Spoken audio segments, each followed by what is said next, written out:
Thank you. I'd like to very much. Good morning, everyone. My name is Sarah Jones, and I'm the Washington State Librarian. And I just wanted to offer my sincerest thanks on behalf of both myself and this Secretary of State, Steve Hobbs. Your work is so important. As Danielle mentioned, you know, so often I think sometimes volunteers are thought about of doing you know, some extra things that need to be done, but you are core to our mission at Watauga, doing this work that's so critically important and making sure that we're able to serve our patrons in the way that we want to. And we, as Daniel said, we completely, this last couple of years have been such a challenge, but the ingenuity and creativity of Danielle and her team and the willingness of folks to do this support is just absolutely, as I mentioned, sincerely appreciated. I did want to give a couple of quotes that I thought were appropriate. One is that it's from Elizabeth Andrew, and it says, volunteers do not necessarily have the time, they just have the heart. And then the other one is by Irma Bombeck, who I always love. Volunteers are the only human beings on the face of the earth who reflect this nation's compassion, unselfish caring, patience, and just plain loving one another. So my sincerest thanks. I look forward to today. And I wish we were in person, but soon we will be able to do another one of these where we do get some chance to be in person and see each other, which everyone says when they see me, I'm much taller than expected. So it's just let you know that. So thank you for giving me this opportunity, and thank you for all you do. Okay, thank you, Danielle and Sarah.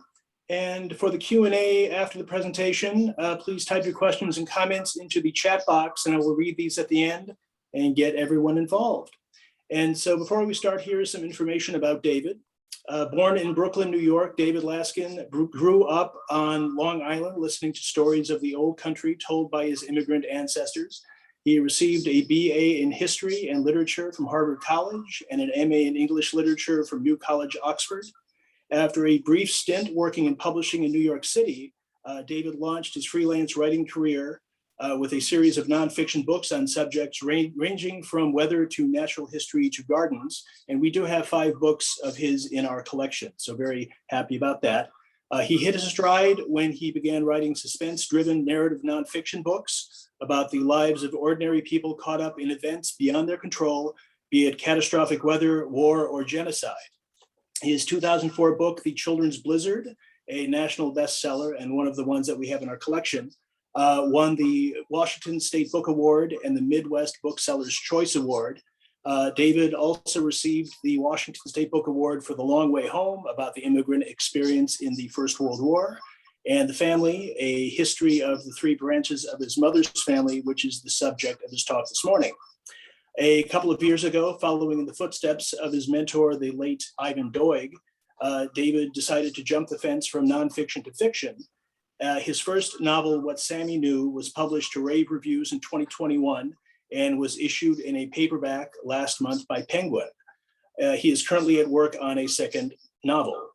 Laskin's journalism has appeared in the New York Times travel section, the Washington Post, the Wall Street Journal, Smithsonian Magazine, American Ancestors, the Seattle Times, and Seattle Metropolitan.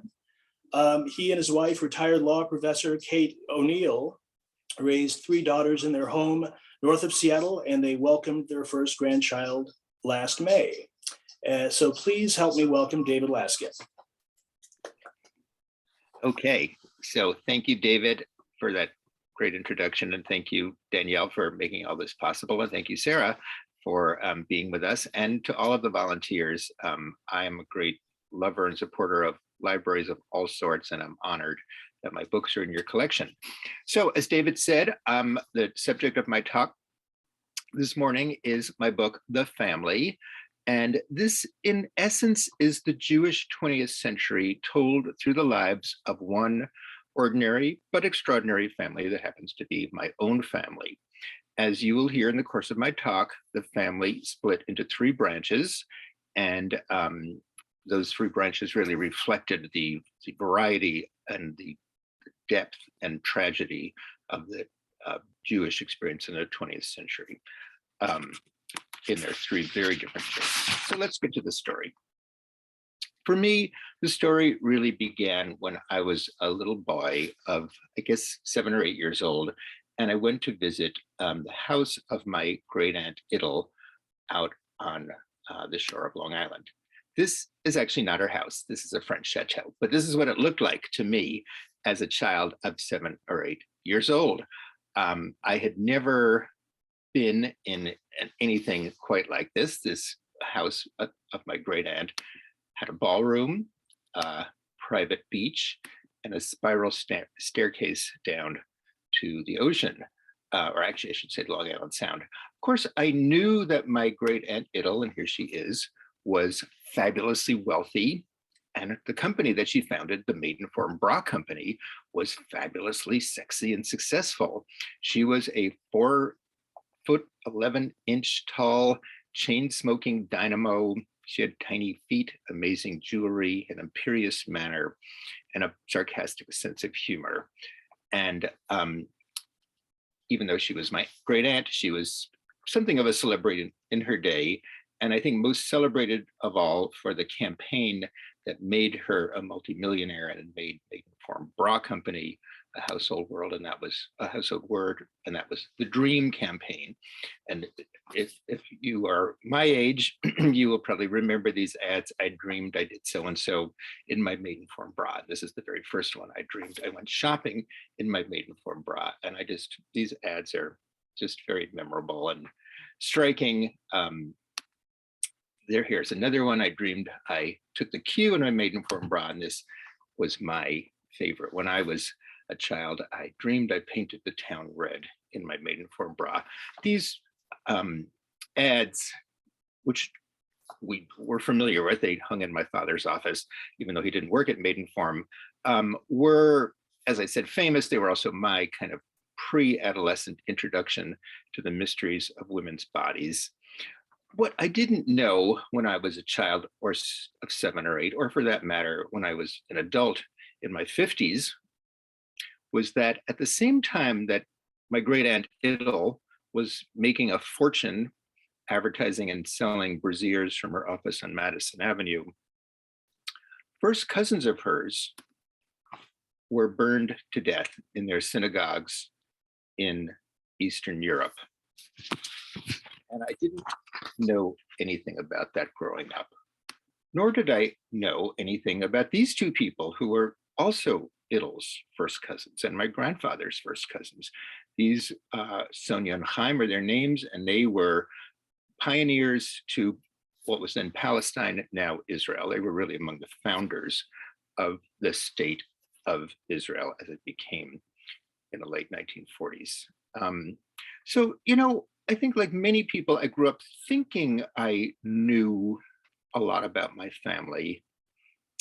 But when I started to delve into what my family really was, who my ancestors were, what happened to them, I realized I really knew very, very little.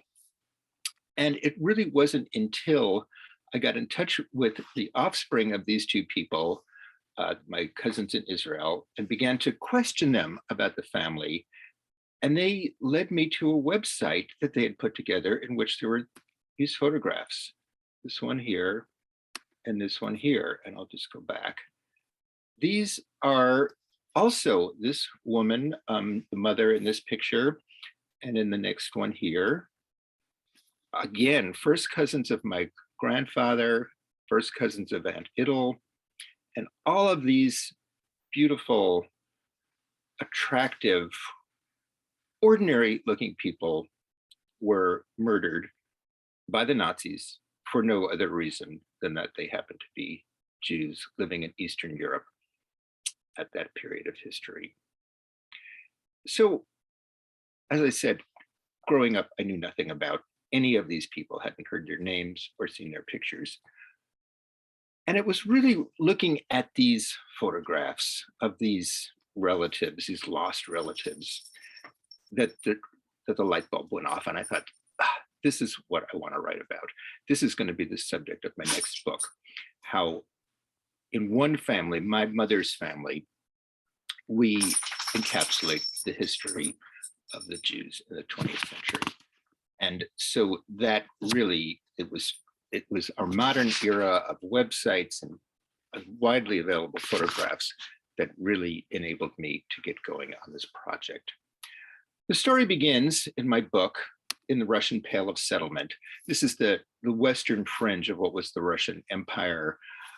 Now, of course, there's a war in Ukraine that was part of the Russian Pale, Belarus, Lithuania, so on. That's where my family came from. And I think we today think of this as Fiddler on the Roof country, kind of I think our image is kind of a Marc Chagall painting come to life.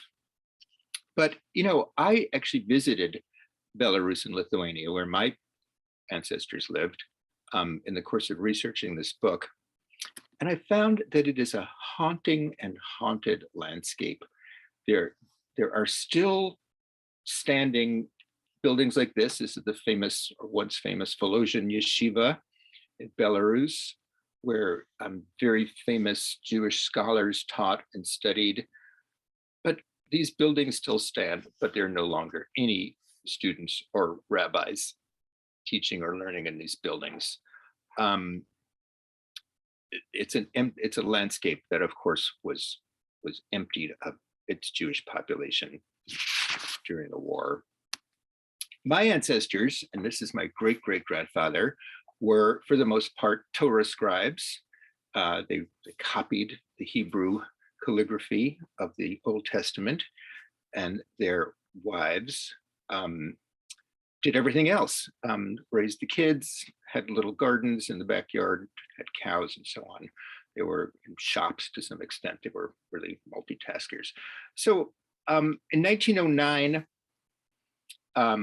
my great-grandfather, this man, and some of his children arrived at Ellis Island. It was a time in which thousands and thousands of immigrants were pouring into Ellis Island from all over Europe, and particularly Eastern Europe. And they moved to the Lower East Side of Manhattan. And this is what the Lower East Side looked like in 1909. The world of push carts and shops, and it was the most densely populated neighborhood in the world at that period. And this is what my family looked like in 1909. So here's my grandfather, Sam, and here is Aunt Idle in the back here with the frizzy hair. And my grandfather and his two brothers went into business very soon after their arrival in the US. And their business was called A. Cohen and Sons. A. Cohen was my great-grandfather, Abraham Cohen, and they named the business for him. They were very respectful sons. My grandfather in this photo is the one with the hat. And so the American family was off and running. Even though the business that my grandfather and his brother started was not nearly as successful as Maidenform, it was successful enough to employ many, many family members and really establish them in New York and in the US. So that's a little bit about branch number one. Meanwhile, branch number two. So this is my grandfather and Idle's first cousin, Chaim. And you'll hear the word first cousin a lot because this book is really about a generation of first cousins.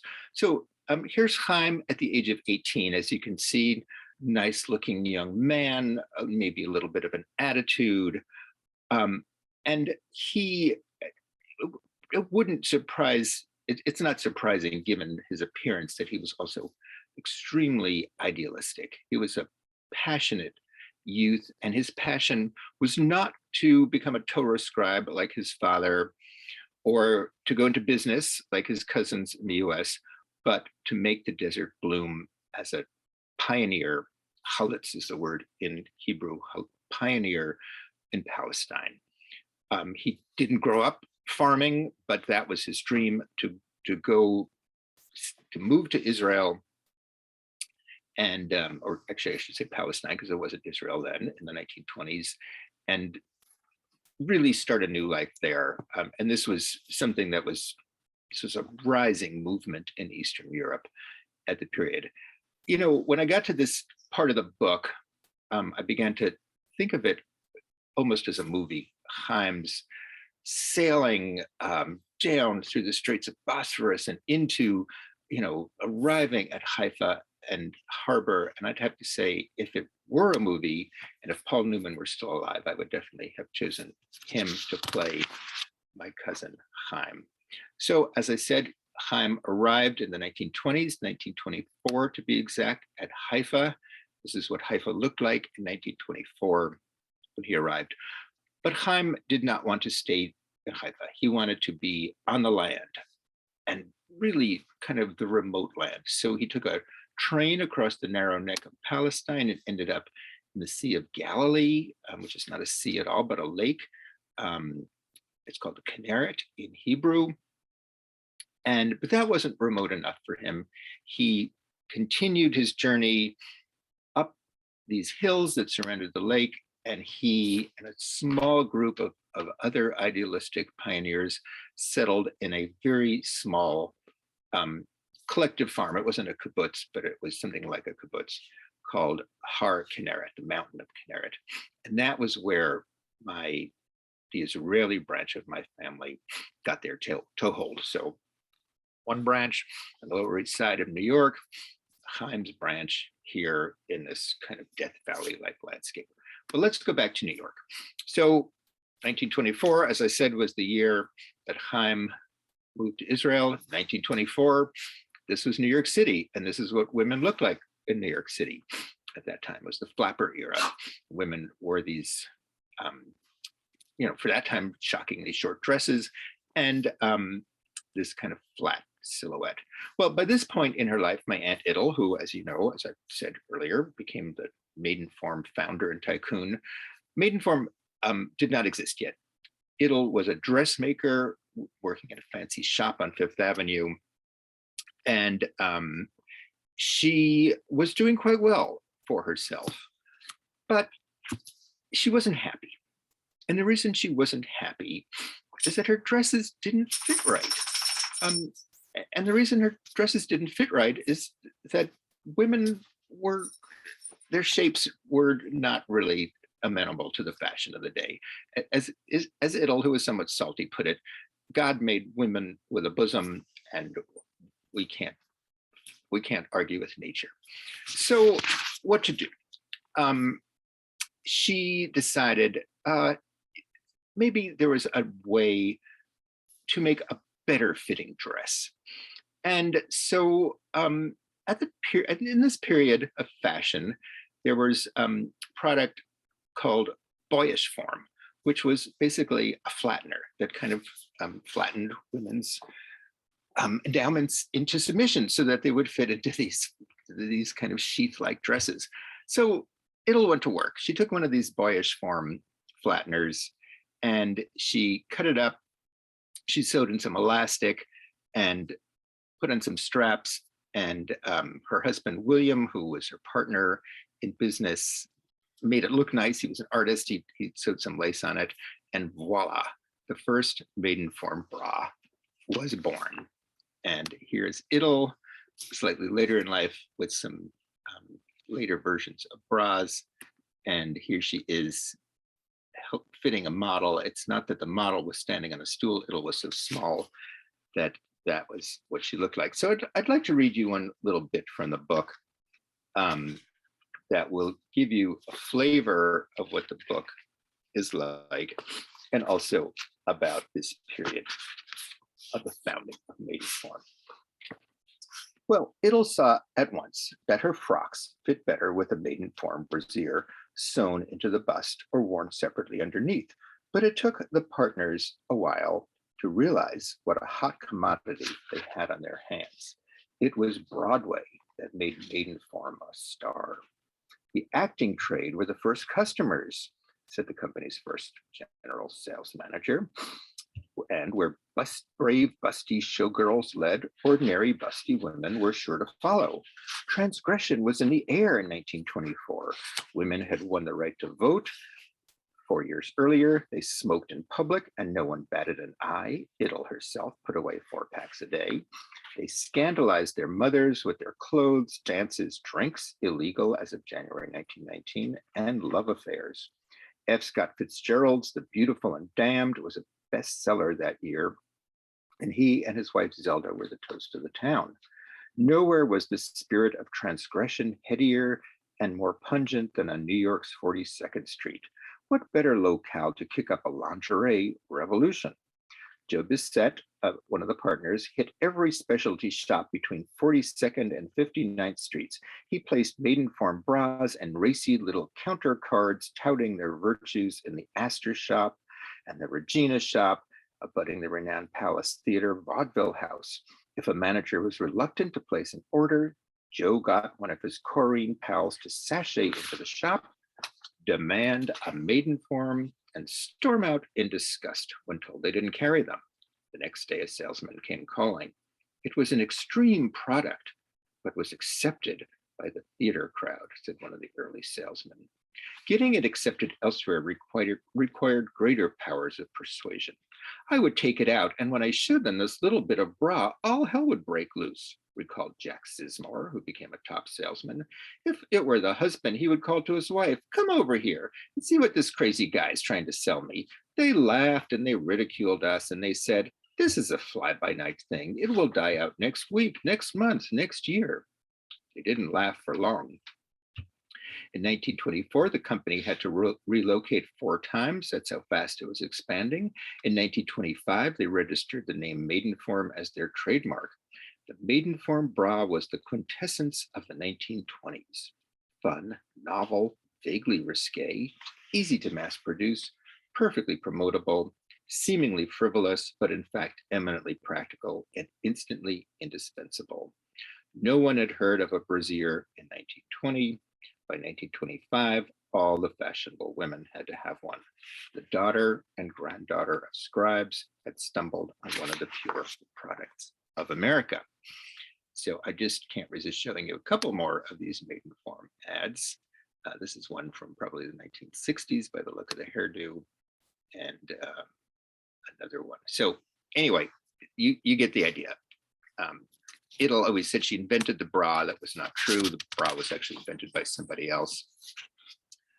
But she became very rich by branding, as we would now call it, this Maidenform bra.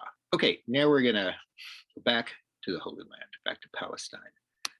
Okay, so the year is now, we're now up to 1932. Chaim, who, as you know, sailed up to Israel in 1924 and lived at Har Kinneret. Later, a few years after that, had to leave the Kinneret, the Galilee region, because it was there was terrible malaria that was epidemic among the early settlers, and it was particularly bad in that part. So he relocated to the coast to a experimental farm in Herzliya. If any of you have been to Israel, Herzliya is now kind of a swanky suburb of Tel Aviv, but this is what it looked like in 1932 when Chaim moved there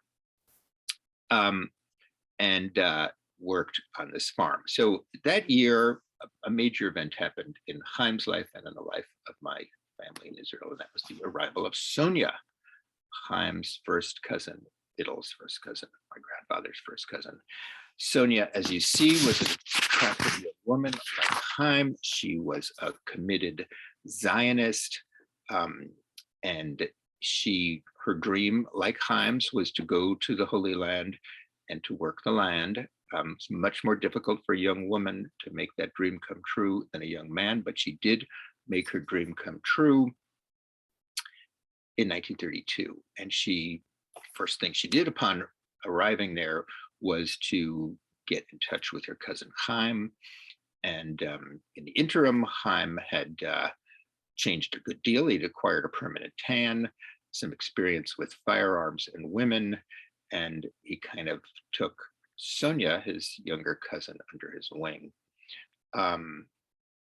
So even though they were first cousins, they fell in love, and soon after her arrival in the Holy Land. They got married. I actually have often been asked, is it kosher? Is it permissible for Jewish first cousins to marry? And it is.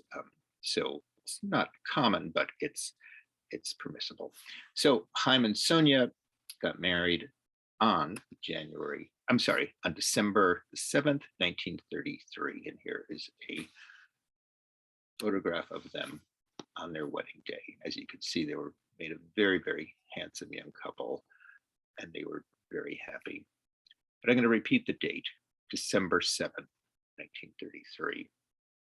So if you think about history, big history, I'm not talking about family history, but world history, you will know that Hitler, by this point, was already in power in Berlin. And exactly 8 years later, Pearl Harbor was bombed by the Japanese. So this gives you a sense of how I, in my book, The Family, I braid together the three strands of my family and kind of play out this story against the backdrop of world history. That is my process. And my family members, of course, were affected, sometimes tragically, by these great events in world history.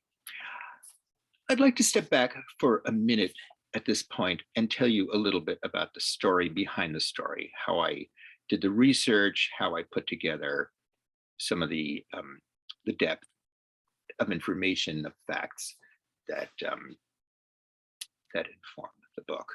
So as soon as I embarked on this project and knew this is what was going to be my next book, I booked my flight to Israel to connect with my Israeli family. And here are two family members. I'm in the middle. I was younger back then. And flanking me are two of Sonia and Chaim's children. On the left, the man in the white shirt is my cousin Benny, and on the right is my cousin Shimon. And these men were pretty much strangers. I mean, we knew a little bit about our Israeli family, but really had not. My grandparents knew them somewhat, but I had never been to Israel.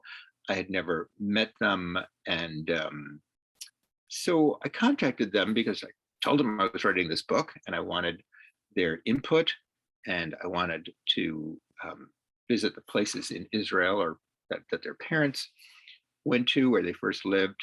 But I was a little bit apprehensive, since even though we were family, we were strangers, and I wasn't quite sure how it would all work. But there was no need to worry. We bonded instantly, and Benny and I in particular became fast friends. And together we traveled. Israel's not a very big country, but we traveled all over. We went to the beach. Here's Benny near his home. We found old settlers who had known their parents. This is on a visit to the Kinneret, very beautiful region. This old man knew Benny and Shimon's father, Chaim.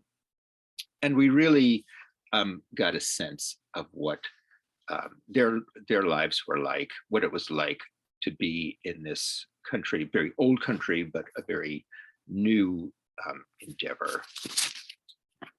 Benny and Shimon, particularly Benny, really became my collaborators. I went back to Israel on a second trip, and it was in the course of that trip that I told Benny and Shimon that I needed to go to the Russian Pale. I needed to go to Belarus and Lithuania to see where our family came from and to see what I could track down about the relatives who'd been killed in the Holocaust. And in the course of that trip, when I told them that I was doing this, Benny and Shimon both said they wanted to go too.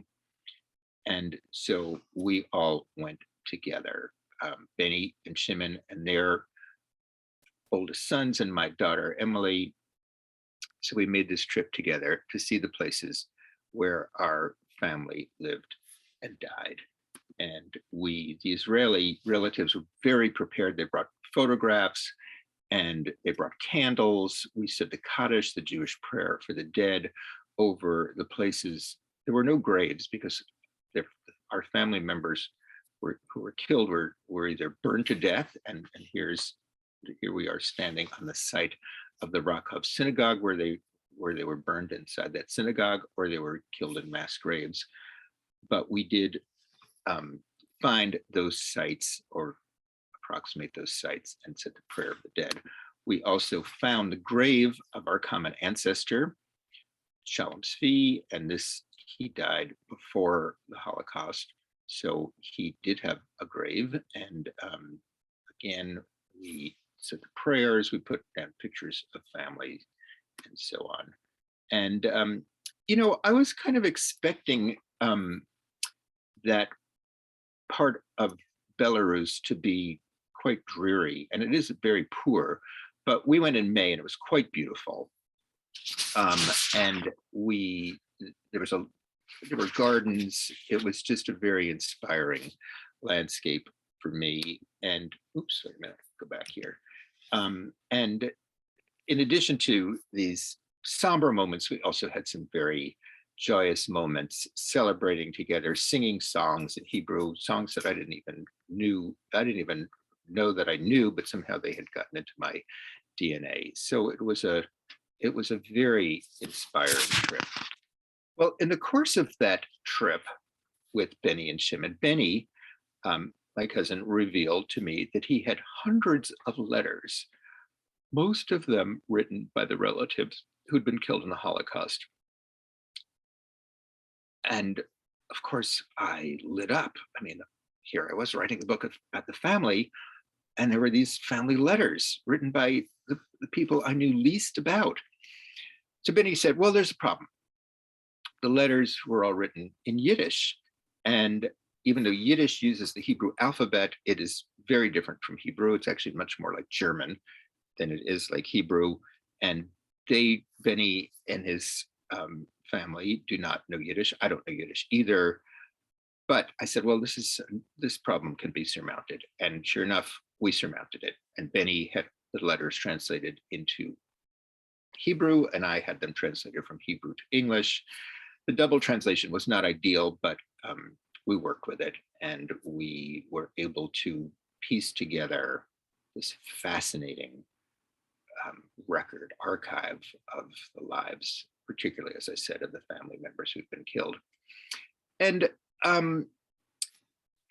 I wanted this book to read like a novel and play in the mind of the readers like a movie. And to the extent that I accomplished that, it was really the letters that made this possible, these intimate glimpses into the lives of these relatives. And in reading the letters and studying them, I came to realize that at the center of my story, there really are three archetypal, strong women. One I would call the tycoon, and that is Idle. So you've heard a little bit about Idle, inventing the maiden form bra, branding the company, becoming very wealthy. And here she is at the height of her power and her fortune. So she's the tycoon. I would say the second archetypal figure is the pioneer. And this is Sonia, the pioneer. This is taken a little bit later in life than the photos that I showed you earlier. Sonia had 4 children by this point. Her beauty had faded somewhat, but she had that strength, that vitality, that vibrancy of the pioneer. And the third archetype is the mother. And this is actually 2 mothers. This is Sonia's sister Doba, the younger woman, and the older woman is their mother. So I'd like to talk a little bit about Doba, the mother, now, the third archetype at the center of my book. Doba was the oldest of 3 sisters. Sonia was the youngest, in between was Edel. Doba was considered the family beauty. As a young woman, she married a nice young man from Vilnius, or Vilna, as it was known in Hebrew, which was kind of the cultural capital of Jewish Europe. A beautiful town, beautiful city, I should say. I visited it, and this is what Vilnius looks like today, and it looked very much like that in the time that Doba and her husband lived there. This is one of the apartments they live in, that they lived in. It's still standing. We were able to track it down by the return addresses on the letters. As you see, it could almost be Paris, very genteel, just sort of a classic old European city. And so they lived a life of not wealth, but a life of comfort and culture in this beautiful city. Doba and her husband had two sons who were the love of her life, and that becomes very clear from the letters. Shimon is the one on the right with the kind of stick out ears, and then the little brother, they called it Dobala, the younger one, very beautiful little boy, I think. So, in some ways, when I was poring over the letters that Doba wrote before the war, I was a little bit disappointed. Their lives seemed so ordinary. She talked about how her husband played chess with the boys. They had a little dacha, a little country place where they went in the summer. And it just seemed like, ordinary people. They're not heroic in any way. But that, I think, is the point. These were ordinary people living ordinary lives, and all of that ordinariness was taken from them when the war broke out in 1939. Initially, they were okay because the Germans and the Russians made a pact. They split Poland and Eastern Europe between them. And my family, this man and Doba and the children were all living in the Soviet sector, and they were okay. Doba wrote many letters from this period. So there was a war, there was hardship. They were aware of refugees coming in from the German sector. They were very frightened, but they were doing okay. But the letters and that sense of relative comfort and relative security ended in June of 1941, when the Nazis broke their pact with the Soviets and marched east on Russia, very quickly taking the Lithuania, Belarus, Ukraine, all of Eastern Europe fell very quickly to the Nazis. And at this point, I think it was like 3 days after they began their invasion, Vilnius fell to the Nazis, and now Doba and her sons and her husband were prisoners of the Third Reich. Well, so I had assumed going into the book that I would learn nothing else about my family that had been imprisoned and then killed by the Nazis. I thought that no information would come through that curtain. It's not an iron curtain, it's even worse. That break between their freedom and their imprisonment. But again, I was surprised by some of the things that I was able to find. In researching the book and digging down in sites, including Jewish Gen and other Yad Vashem, which is the Holocaust Memorial in Israel, I was able to find that Doba and the boys were imprisoned in the Vilna ghetto. There was a census made of that ghetto on May 29th, 1942, and I found Doba and the two sons, Shimon and Velvala, listed on that census. No trace of her husband, who by that point had been seized by the Nazis and killed. And that was very common for the Nazis when they would seize an area. The men and the leaders and the kind of intellectuals were rounded up and killed first, and the women and children, the survivors of those initial roundups, were put in ghettos and imprisoned there. And so that census of the Vilna ghetto was the last trace that I found of Doba, the mother. But it was not the last trace that I found of the family. Through my research at Yad Vashem, I was able to ascertain that Doba's oldest son, Shimon, here he is as a young boy before the war, survived the final liquidation of the Vilna ghetto and was transported with thousands of other men, Jewish men, to a slave labor camp called Kloga. This was a concentration camp, but it was not like Auschwitz, which was a death camp. This was actually a camp in which Jews were enslaved to work on the on German armaments, and that was where the 16-year-old cousin of mine, Shimon, was among the prisoners. And I found a couple of records of his. I found his number. He was given the number 641. He was listed on a German form as a worker, Arbeiter. And I didn't find any letters or documents by him, but there was a diary written by a man named Hermann Kruk called "The Last Days of the Jerusalem of the North," I think, about the Vilna ghetto during the war. And Kruk himself was imprisoned at Kloga, and he gave a very detailed sense of what that camp was like. Well, Shimon, and I'm going to go back, this child, this boy, 16 years old when he was put here, could still be with us today. He was about my mother's age, and my mother is alive and well. I just visited her in Philadelphia.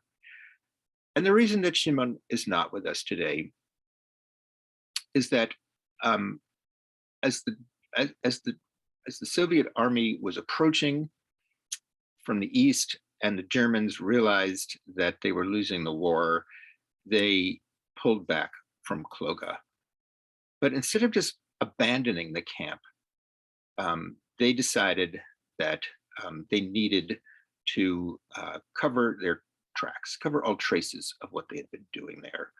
And so they rounded up the prisoners and they took them in groups out to a clearing in the forest where they had built a platform of logs, and they made the prisoners lie down on top of those logs, and they shot them. And then they put another layer of logs on top of those corpses, and so on. And they built a kind of a pyre made of bodies and logs, and then they set it on fire.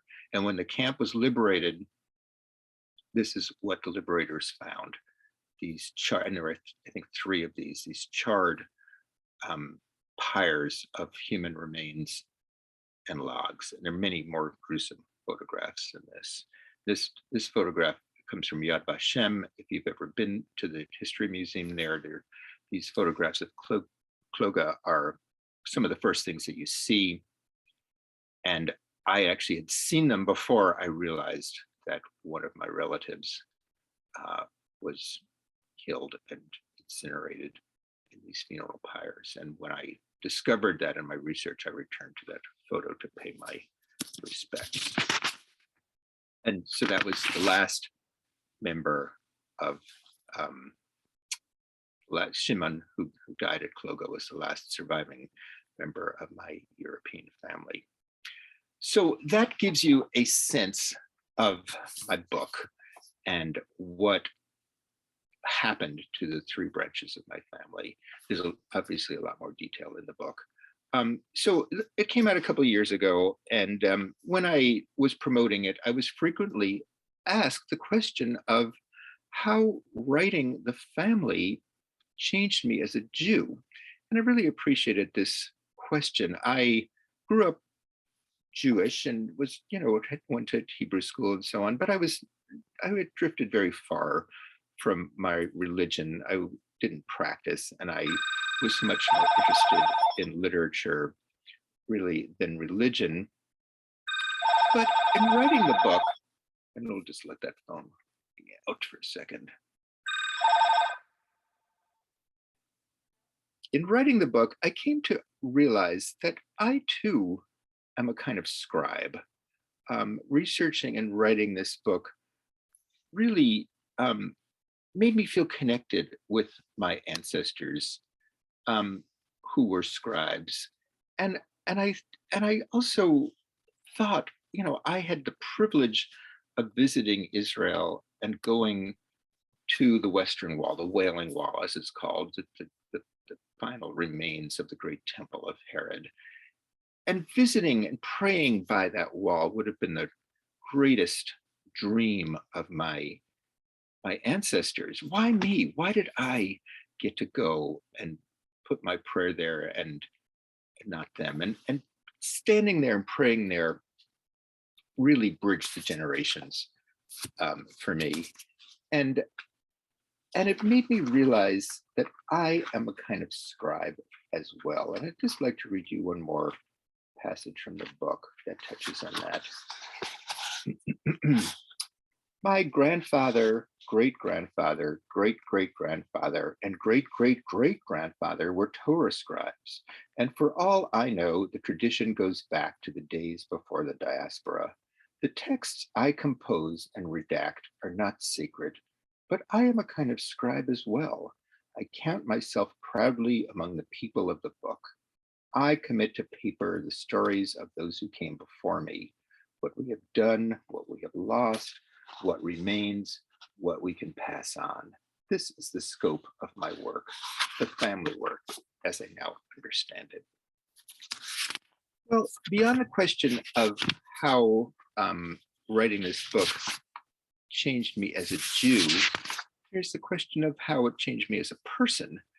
And there's a quote from a writer that says, there's nothing but family history. And I know what this means. I feel that all of us embody history. The pulse of history beats in every family. All of our lives are engraved with epics of love and loss. War has touched all of us and continues to touch us today. Open the book of your family and you will be amazed, as I was, by what you find. And I think I'll end there. And thank you for paying attention. And now I'll be happy to field your questions if there are any. Thank you, David. That was very moving. And if I don't see any questions in the text box just yet, but I do have one for you. Okay. Looking at your education in literature, how did you make the transition into journalism? And as a little parenthetical thing, how did you meet Ivan Doig? And what was the deciding factor in getting into fiction with your two novels? Okay, so that's a couple of questions. How did I get from literature into journalism? Well, when I got out of grad school, I had this very fine education and wasn't quite sure what to do with it. I guess I always in the back of my mind thought that I wanted to write, but it's kind of nervy when you're in your 20s, just go, oh, I'm a writer.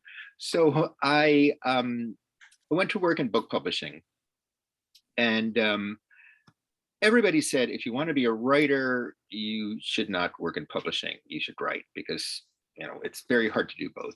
And they were right. And so I didn't last very long in publishing. I lasted, I think I kept my job for about 1.5 years. But it was a good start. It was a good foot in the door. And it really kind of gave me a sense of how the world of publishing worked. And I also came away with some really good contacts. And so that when I did decide to sort of hang up my shingle as a freelance writer, that stood me in good stead. And I kind of eased into it. My initial projects, my first book, which my kids laugh at, is called The Esquire Wine and Liquor Handbook, which is exactly what it sounds like. It was published by Esquire magazine. And it was kind of, essays on wine and beer and vodka and so on. A lot of fun to research. But I took it from there and I began, that was my first book, and I've written on all sorts of things, but eventually I was writing, as I became established, I began to write more what I wanted to write. Ivan Doig. So I'd love to tell the story of Ivan, because he was not only my mentor, but one of my best friends toward the end of his life. So I reviewed one of his books, Bucking the Sun, for the Washington Post. And I got a very nice note from Ivan saying, "Oh, thanks for the nice review, and how funny that we have the same zip code." And it turns out not only do we have the same zip code, but we were neighbors, not next door neighbors, but Ivan and Carol, his widow, just live a couple blocks away. And Ivan is very, very private, shy, was private and shy, but it took us a while, but we became friends. And the friendlier we got, the more he really became my mentor. And Ivan probably never was that comfortable with that title. He was not the kind of guy who liked to think of himself as a mentor, but that's what he was. And I came to him for advice whenever I needed advice on all sorts of things. Ivan was very involved in this book, The Family. He heard me talk about it early on. He thought it was a great idea and really encouraged me to write it. And we also did talk some about whether I would move to writing fiction, as Ivan had. And Ivan, he said a couple of things, and one was, I remember this, and I'm still not exactly sure what he meant by it, but he said, writing fiction is very different from nonfiction, and you have to wear your heart on your sleeve in every scene in fiction. And I think what he meant by that is, in fiction, you have to be very emotionally present and almost naked. I mean, people expect, when you read a book of fiction, you want to feel what the characters feel. Your heart has to beat with their hearts. And that's hard to do. But Ivan did it and encouraged me to do it. And so it was after I wrote The Family that I was kind of at loose ends, and I made the plunge. And David, I think maybe there's one other facet to that question. Did I cover all of the facets? I can't remember. I think you did, just in terms of getting Ivan Doig's, encouragement to go into fiction. So is What Sammy Knew somewhat autobiographical of a young man in Brooklyn? Yeah. So What Sammy Knew, I'll describe it a little bit. It's set in 1970, and it's about a high school senior who falls in love for the first time and gets in way over his head in the radical politics of the day.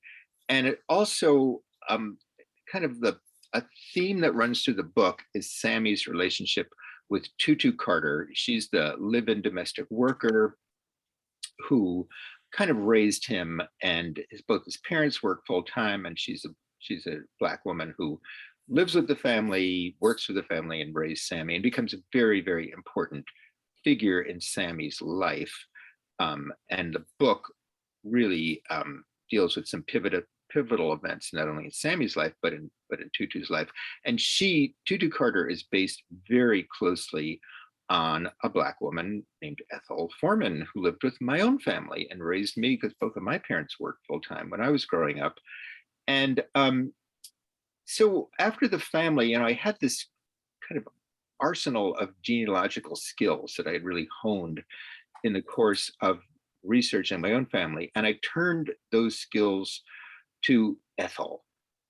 Growing up, I really knew nothing about her. She talked a little bit at times about how her grandparents were slaves, or enslaved, I should say, and how she had a son, but he was no longer living. And so and she died when I was 10. So there was no way to verify any of this with her, but I did a ton of research into her family. I managed to trace her family history 2 generations back into slavery.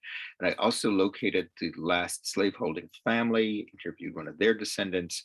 And so I did a vast amount of research into her life. And I was actually initially planning to write a book about her and her impact on me, but also about her own family history and my uncovering it. But I decided it would work better in fiction. And so the character of Tutu Carter, has been singled out by reviewers of Sammy as being the best thing in the book, which makes me really proud.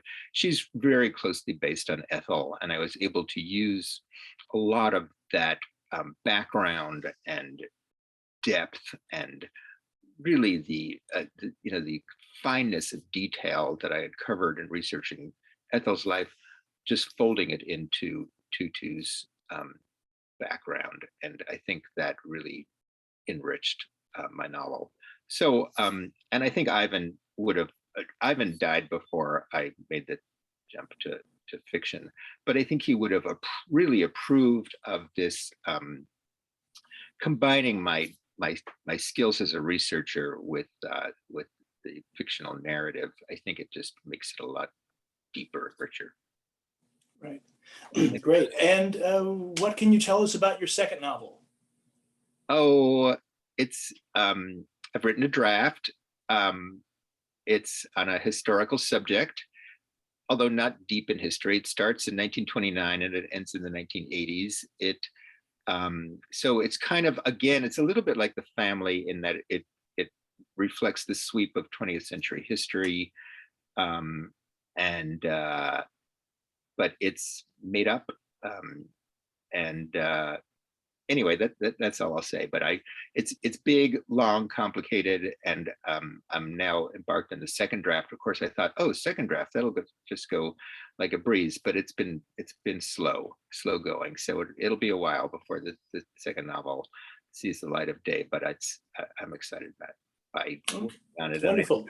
Yeah, I think I've gained a lot, in my skills by writing a first novel. Right. Okay. And just real quick, you were told when you went into publishing, if you want to be a writer, don't go into publishing. What were you doing in publishing, and how do you feel about that advice? Yeah, I think the advice was right. Some people get up at 4 a.m. and do their writing before they get to work. But I was not one of those people. I was working as an editorial assistant. And so it's basically, it was a lot of clerical work, but also a lot of reading. And that was oddly, I love to read. I've been a lifelong reader, but oddly, that was the part of the job that I found most onerous, because you're not reading, Henry James or John Cheever or John Updike.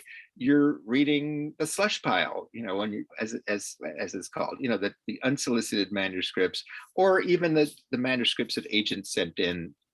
You're kind of, the first reader when you're an assistant, and you're expected to read a book a night or a manuscript a night and write a report on it. And I'm not a real quick reader. I can be if I have to be, but I prefer not to be. And so I found that reading these manuscripts and reporting on them basically took up all my time and energy. I mean, working 9 to 5, reading at night, and I mean that's the life of the publisher. And and they were not, for the most part, there were a couple of books, a couple of manuscripts that I thought were publishable or worthy to be published, but most of them were not. And so it was a lot of time spent with subpar writing, and I found that frustrating. And I just, it kind of dried up all of my own creative energies. So anyway, so when people said, again, I mean, there are stories of editors who have gone on or have simultaneous writing careers, but they're pretty rare. And I think those people have superhuman energy, which I cannot claim. So it was really good for me to get that kind of toe in the publishing world and then jump out and start writing. Excellent. Okay, we do have a couple of questions. This is from Tracy, who is our new managing librarian, Tracy Timmons. And she says, I realize as you were writing the book, you needed to stay focused on certain aspects and couldn't include every bit of information you found in letters, documents, and other information. Are there any tidbits you'd like to share that you weren't able to include? That's a great question. Well, I did have a relative who was at work on radar when it was first being developed, and that just seemed fascinating to me. Um, but and I talked with him some and his family, his son, about his work and his recognition for it, but it just didn't fit. I couldn't find a place for it. Um, I think there was more stuff about Idle and her mansion that that I started the talk with that didn't find a place in the book. And the other thing, of all the people I wrote about, the one I knew best was my mother, obviously. Um, but she, as I said, the book was really about a generation of first cousins, and she was the daughter. She was the next generation down. So there really wasn't a lot of place for stuff about her. Um, but yeah, I think for the most part, I was able to. Probably when we end, I'll go, oh yeah, there was a so and so. But I think most of the really juicy stuff ended up in the book. I think one maybe omission, or wasn't really an omission, but it was something that I didn't get kind of cooperation on, was Idle had a daughter named Beatrice, and Beatrice had two daughters, Elizabeth and Catherine, and they took over Maidenform, and the company under their watch went bankrupt. And so I was hoping for their cooperation when I was writing the book, because they knew their grandmother a lot better than I did, and I'm sure had their own letters and archives and so on. But they were not happy about the book, I think largely because the bankruptcy of Maidenform did not reflect well on them. So they didn't really play ball with me, and I regret that. I think there would have been more about Idle if they had cooperated. But in some ways I was lucky, because Idle being a public figure, there's an archive devoted to Maidenform at Smithsonian in Washington. So I was able to really dig down, and I also talked to a lot of other relatives who knew her. But I think if they had been more cooperative, there would have been even racier, funnier, livelier anecdotes about Maidenform. Excellent. And this one is from Joan Moritz, one of our volunteer Braille transcribers. Great to see you, Joan. She says, you answered the question I had planned to ask. Where did you get the details of your relatives' lives? But what was it like for you to write down those details, many of them so gruesome? I have similar family history, and I have difficulty fully facing what happened to most of my relatives. How did you deal with the personal pain and horror of writing those scenes in such detail? Well, in some ways, I think I'm still dealing with it. When I finished the book, I kind of went into a slump, professionally and emotionally, and I think maybe that horror that she refers to was behind that. It was hard, and the letters as they were translated came to me one by one. Benny would send a batch in Hebrew, and then I would send them to the translator that I had hired here in the States, and I would read them as they came over email, and I was just, yeah, it was horrifying. I think in the earlier drafts of the book, there's a lot more hyperbole and a lot more of rage, like just pure fury at what happened to my family, and the cruelty of the Nazis, and the methodical, disrespectful brutality, just unimaginable. And so there was, I was kind of railing about this, but I came to realize that that didn't make very good writing. It was maybe good for me to vent, but I don't think it was I don't think the writing had the power that I was hoping. And so I kind of changed tacks a little bit and began to drill down. And so I felt like the more detail, the more vivid detail I can include, rather than the anger, rather than the vituperation, that would be my way. That would be what I could provide. And, it bothers me a lot that when you talk about the Holocaust or, having lost family members or writing about the Holocaust, you can sort of see people glazing over a bit like, oh, we all know about that. We've read about that. We've seen Sophie's Choice, Schindler's List, what have you. We need to move on, or we're just, there's nothing new. Well, that is wrong. There is new. I'm willing to bet that none of the people listening today have heard of Kloga, the slave labor camp where Shimon died. I'm willing to bet that none of you knew about those funeral pyres that the Nazis built and where they killed the surviving prisoners. I certainly didn't know anything about any of that when I was writing the book. And so I feel that we have a duty to our ancestors to revisit that chapter of history and dig up and tell what we find, and provide the details. And so I guess the short answer is I channeled my anger and grief into research and precision, and finding things that I thought nobody knew, that hadn't been revealed before. And that was a way that I could stomach the horrible feelings that were aroused by all of this. Okay, that's a great answer. Thank you so much for that. The lines are still open, so if anybody has questions, do type them into the chat box. Sarah and Danielle, do you have any thoughts or questions?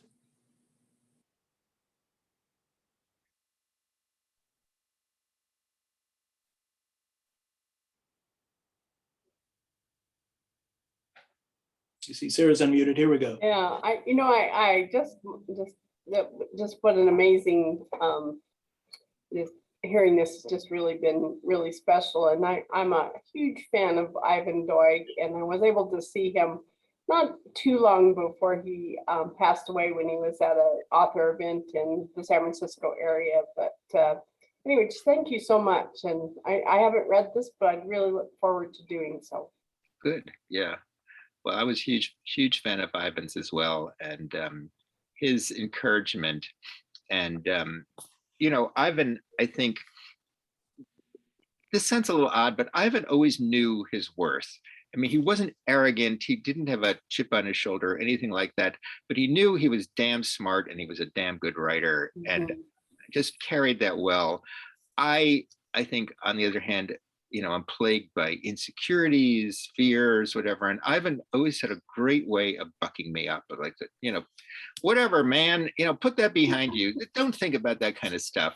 But in a supportive, respectful way. I mean, Ivan really treated me like a pro. I think being a professional writer was the highest praise from Ivan, and being treated like one by Ivan, I think, really changed my career. And I'm still grateful to him. And Carol Doig still lives a few blocks from us. We see her once a week. We're seeing her on Friday, and it's just great to feel like we keep Ivan with us by staying in close touch.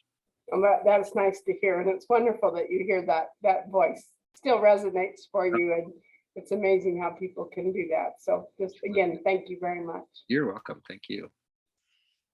Thank you, David. This was wonderful. We so appreciate it. Such amazing information. And I know I loved seeing the photos too. I mean, the photos you were able to get were really wonderful and brought a lot of richness to your storytelling. I really appreciate that.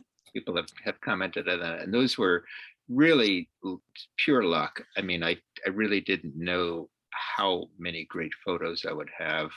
And so the photos and the letters together, I think really were a huge gift for me. Absolutely. And a couple more items have come in. AC Peterson, one of our volunteer narrators, it's more just a comment. She says, I can see this as a play or a movie. And I guess from the sweeping, multi-generational. Yeah.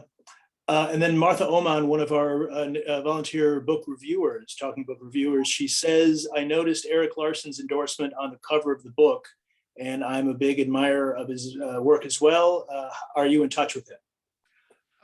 Eric and I were friends after he moved to Seattle. We had a lot in common. He was working on Isaac Storm, and I was about to start working on the Children's Blizzard. Coincidentally, we had daughters the same age. We went to the same school. So we were in good touch, and I was very influenced by Eric's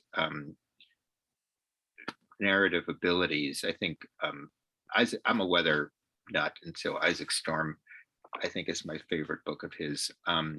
But Eric has since moved to New York, and I hear of him, but we're not in touch anymore.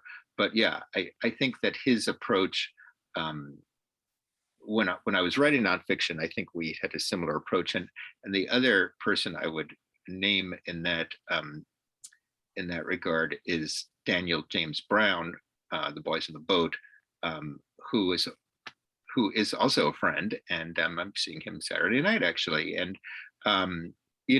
just has an incredible ability, and he's done the same with Facing the Mountain, of bringing together big history with getting you inside the hearts and minds of the people he writes about. So hugely impressive writer, and a very sweet and humble person as well. Excellent. Yeah, in the past, gathering authors for these events to be speakers, I've seen that it's a very tight community of authors, and everybody's very, if not collaborative, they're just very supportive of each other. Absolutely. Yeah. We're lucky in that regard. Yeah, go ahead. I'm sorry, go ahead. Yeah, I was just going to say we're lucky in that regard. And Seattle, I think, does have a very strong literary community, and a very supportive community. I mean, it's just been great for me to get to know some of the other writers who work here, and I think we all kind of have each other's back in a way, which is nice. Wonderful. So not seeing any other questions or comments, I would like to thank David for his time and for joining us today. And I want to thank everyone who's joined us today for the virtual event, and then also everyone who will be watching this on YouTube. So hope it was as wonderful virtually as it was being here. And so let's get, actually, we're going to be giving a certificate to David, and that will be mailed along with one of the tote bags. And I would caution you, don't wash it in hot, because this is mine right here. So be careful. So everybody, thank you so much. Have a great rest of the week, and we will see you in a year. Okay, take care. Bye, everybody. Thanks so much. Take care. Bye-bye.